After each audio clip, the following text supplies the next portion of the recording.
Hey guys, so for today's video I'm going to be talking about something I call Blazer Ledgegrab, which is when you use up B to grab ledge with Roy kind of forcibly. And so Blazer up B can grab ledge between frames 1 to 10 roughly, and it can grab it from the side here, as you can kind of see, as opposed to like if I just double jump, I kind of have to like wait until like, the double jump just gets there, and I'm like kind of more vulnerable. It can also grab it, so like if I do like a on-off B or side B and then I double jump, it's kind of like slow to grab the ledge, where ignore that.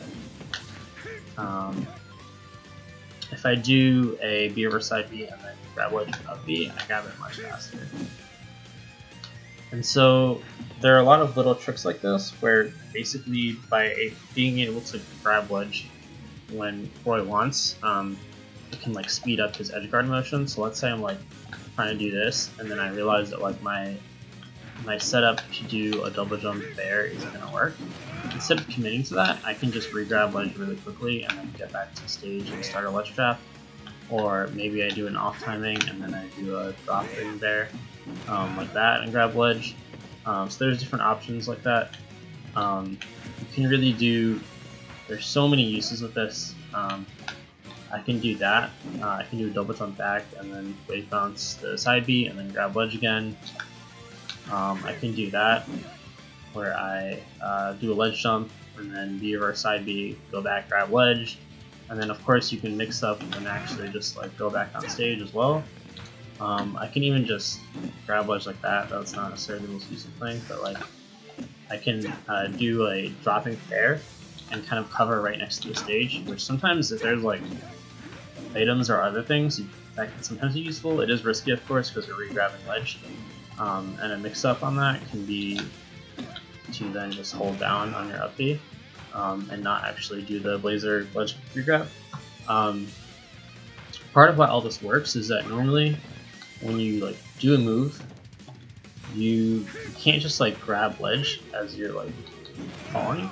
There's actually a window where you can't grab ledge after a move. And so the reason why this works is that during that window you can still buffer other moves, and up B forcibly re-grabs ledge. Or not re-grabs, but grabs ledge at the frames 1 to 10 roughly, like I said. So I can do like a fair and then press up B and I'll be able to grab ledge. And so that lets you do things like that, where I do like a fair and a double jump back fair and then I grab ledge, or I can do a drop zone fair and then do a double jump back fair and then grab ledge, as opposed to like if I do the same thing and I don't do that, I have to like wait and then buffer an up B, because I won't grab the ledge just falling past it. Another setup is to do a drop zone fair and then re-grab ledge, but if you do it too low, you'll end up not being able to do what you want, and you'll actually won't snap to ledge if you do it too low, or like kind of in a middle height, because Roy won't snap to ledge like in the middle of his up B basically. So you have to be careful and make sure that like when you do this, you're always confident that you're actually going to re-grab ledge. One thing is that like if I'm going here, you can basically, if Roy's knees are above the ledge, you should be able to grab it, I believe is the metric I kind of used. And so like you can even like have part of your up B start and like come in horizontally,